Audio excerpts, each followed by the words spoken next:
Hey guys, welcome back to Unknown.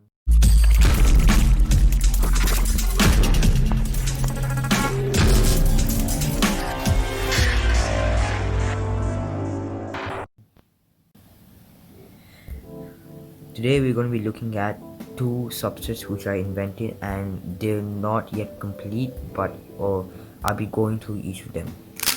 So first, let me just scramble the cube.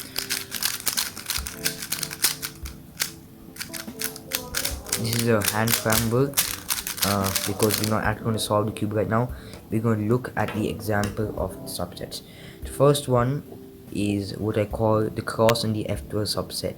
So in this subset you can actually do the F12 before the cross, and you can do both of them at the same time too. So what I prefer usually in my solves, and I actually do this, I do both of them at the same time usually. So it happens sometimes, as an example, that there's a pair already done. For example, you get something, there's a pair already done. Okay, now even though there are possibilities for a good cross like this one, I could just do this and insert. I would first insert the pair too and keep that even though the cross is not done. Now this does cause problems, but once you do one pair, and let's just say you find a very good pair, so let's say I got this one and this was right here. Let's just say you find this right after that, once you're done with these things. So instead of going for another cross piece, you would actually keep this inside. Then to insert cross pieces, let's just say I got both the F12 pairs done like this. How would I insert it? So you should be very good with your M and M prime moves. Wait, M prime and M. Yeah, so you should be very good with these moves because you've been needing that a lot. Sometimes you need to insert into the back, but for now let's just look at this simple case. With this matrix, you just do M prime U2. You could do double flick too, lefty double flicks will come in handy. Then you just do an M move to keep that back. To insert these kind of things in the back, you need to get it here, do an M move, then insert like that, and that goes in there. Then you could just continue doing F12 like normal. So after solving OLL, there are a few things you can do.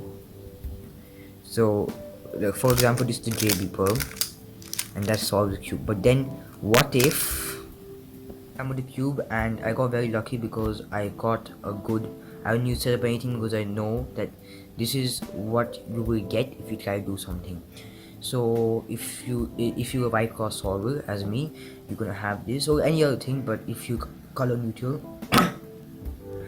So over here, the first thing I do is, first thing you have to learn about this cross subset is you not need to preserve pairs. You not need to pay too much attention to that. You just need to do it. So right now we got these opposite things which I saw. So first I do an R2 to get that out of the way, and a D prime move, keep these together. Then I would see if I can insert this. This is optional because this is part of conserving pairs. If you want, you can just insert that and then insert that, so you don't need to deal with the M problem. Let's say I had that in the same place, I had to do M moves, and if you're not good at M moves, it's gonna be a big problem. Then I just have to continue doing the rest of my pairs. And one more thing, as we've got these pairs, so this pair can come. So I would prefer making at least 3 cross pieces and then using the mixed method, because if you have only one, it's fine. Because so there's a special way of pairing up these using the M layer. First, you need to move it like this. No, sorry. Have this U2 up, move an M prime, move it out and down. Now these two are paired. I can just insert now. And let's look at this last one. Oh, there's one more over here. The point is not to if you just did cross, let's just say you predict the cross in one F2 pair, or you weren't able to do so. Let's just say your cross piece, for example, if I didn't have this F2 pair, would take at least 3 moves to insert. That means 1, 2, 3, and I did take 3 moves to insert. So if your cross piece takes 3 moves to insert, you should use it. Do not just look. If they're not So there are some exceptions where when you have this not attached in the attachment 1 2, if these were not solved and this was not solved, sometimes it can be attachment 1 or 2 moves. Basically it can be attached in 2 moves, but if that does not happen, then you have to use this. So just if it's not attached to any of these things, this color not to this color not to this, then just think you have to do the F12 thing. But in this case, you can just do the F12 first, don't do this. But if you want, you could still do this. I would prefer going for the F12 case first, because this is just a simple insert. Then you could do that and insert that. Now there are a few more things you need to understand. Something like a cross skip, which happens very rarely. So let this say I got all of my F12 pairs out, and I'll probably do something to mess up all pairs. Okay, so I've got my cross, or like I got my cross, but then let's just say I got one piece out. This could happen. I mean, if you, it could even happen if you don't have any of your pieces. So first I would solve all of these. Wait, where's that piece? Oh, must be in this slot.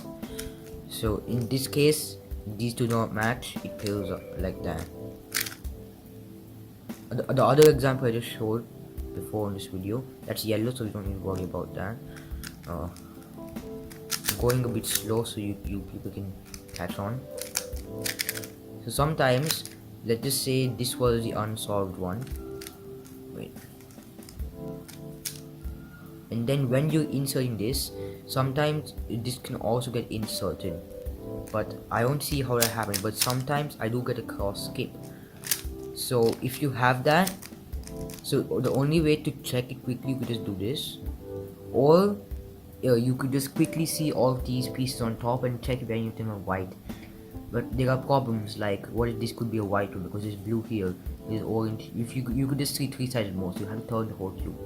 So if you just do this and check, okay, all white, you could continue and do your overlay or whatever.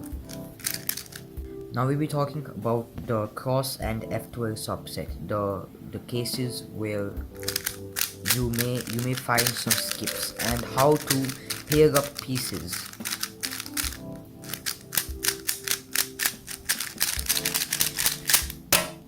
Okay, so if I was an orange cross solver, I would do that, but maybe not this time. It'd be a bit confusing. Yeah, okay. Now let's do a bit more. So I have this. Now first thing I would do is, even though I have one over here, I could just quickly make this, because that does not affect this thing, because this is in a slot, and let's just say this was an F12, these two pieces. This thing, this sledgehammer move cannot affect any slot, so this is safe. So where is that? And I can just insert that. However, it may affect the top pieces, so if you plan to do something like this, it may not work out. So that goes in there. Then I could just use M moves to insert that. You can see if this matches, you can if this slot is empty, you could just do it like this, or if this slot was full, then you could do it from the other side. So this one you do from the right, this one you can do from the left, like keeping this pair down and doing that. But then this pair is solved, so let's do it like that. Now we'll understand the basics of the OLR and PLR subset, which will be further discussed in another video where I'm done with all of the algorithms and I have everything ready and I know how to do the algorithms, so I can show you some examples of how I can just go right into my PLRs, and that's pretty much it. So now we'll be talking more about we'll be talking in advance about the, if you have a case which has the yellow cross on it, once you do F12 or any of my methods, let's say you have just one cross piece left to insert, and you insert it like this. Wait, so you have that, insert, and let's just say you get the white cross on top.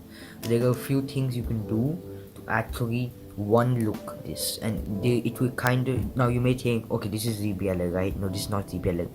It uses two algorithms, but you can predict what will happen. So basically, if you know how these algorithms work, this is soon, for example, it doesn't actually just twist these corners. It does not do that. So how, if I had this, if I could switch, let's just say I'll just do this back though. Let's just say I could switch these corners. So which case would I get? I would get a G perm, right? So if I had an algorithm to do these, I could just directly go into G perm, right? That's where my algorithm is coming. I have developed a lot of algorithms for solving these things just to flip the corners, and it is finger clickable. So I'll just be showing an example right now. This is an example case. I got headlights, and now first I'll start to predict which perm it can be. So this will go here, as this will go here, this will go here, and this will go here. Orange matches up, so we know there's a bar right here. Then blue will come here, and so we got a bar here and we got a bar here, and these are opposite colors, and these two are opposite. That means we got T-perm. So once we do the headlights algorithm to just swap these, we get T-perm. I mean, not swap these, but turn these, the T-perm. This is how we solve this. So once I'm done with the headlights algorithm, I just do this, do the T-perm, then do a U-prime.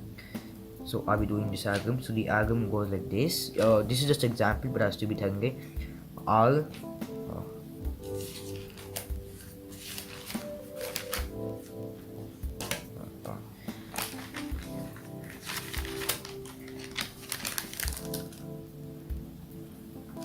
that is R D prime R U prime R U D R2 D prime R prime U U prime R2 U D, and then you get the T perm. I'm just going to solve like that because you know that there's already T perm. Oops. But basically that's how this subset is going to work. So now I'm going to go in detail in both of the subsets. So now let's go to the second subset, the O11 PLL subset, the one look one. So this case, I think you may recognize, this looks very easy. It's the T-perm again. So I would just do my headlights case, which goes like this. I think you should be able to see it on your screen right now.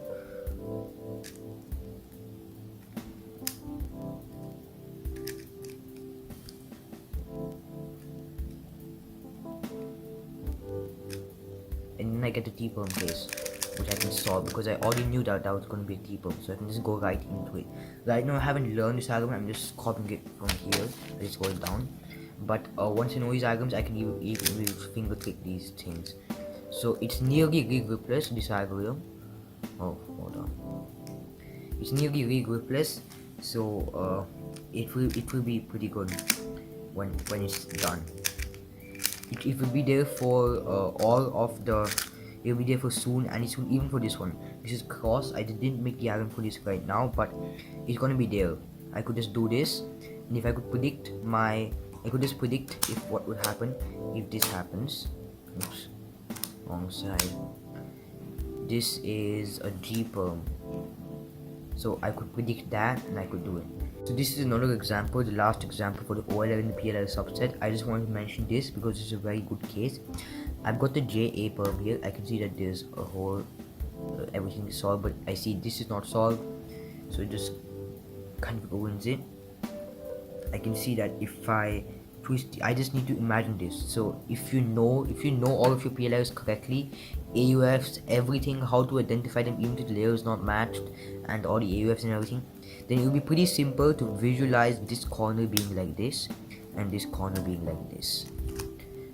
So you just need to understand how to do that. It may be hard for 4 corners, but if you have a 2 corner case, you should not ignore it. Do not do your normal OLL and PLL. It'll mess up everything else you have, all the solved stuff. And if your JPEG is very good, then it may be an advantage for you here.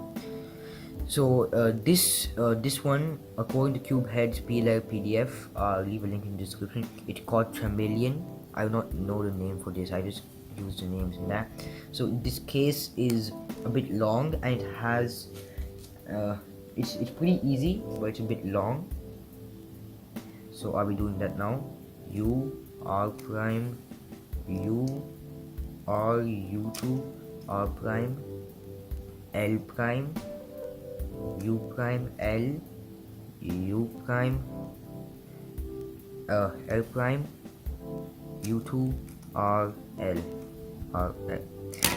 In the case now, codes U R prime U R U2 R prime L prime U prime L U prime L prime U2, and then R and L at the same time,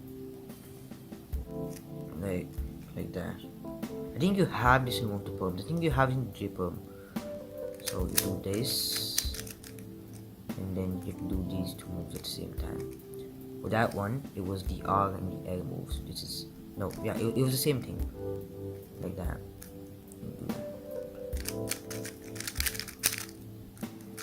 So you have this case. It's basically the same thing. Do this. I just do them separately. Yeah, let's do this quickly and do that. But that's it for this video. If you want me to improvise on these subsets, you can let me know in the comment section. I will be using these in my solves if they become successful enough. So if you know full PLL and you know all of your PLLs properly, everything, you can do them in less than 1 second maybe. You can probably do it very quickly. Then this is going to be a very good subset for you to order in PLL. And if you're having a hard time with the cost and F12 and you want to see something new which is not very advanced, the cost and F12 subset may be for you, which you don't need too many algorithms. Usually it's pretty intuitive, but it takes less of time. And sometimes if I see like 30-second solvers around, they actually pause to look for cross pieces. So I have cross solution here, and I insert that. Let's just say this was the back. They pause a lot to look at the cross pieces, so that could actually help. If you have a pair right here, you would first insert the pair, not get to preserve it. People get confused, so just do that, then you could do this. And if there's a pair solved here, you just use the M moves to insert it, and that would do it. Thank you for watching. If you enjoyed this video, please subscribe and hit the bell. Oh no. If you want me to do more tubing videos, just tell me in the comment section. Everything you can just tell me in the comment section. So I'll see you next time.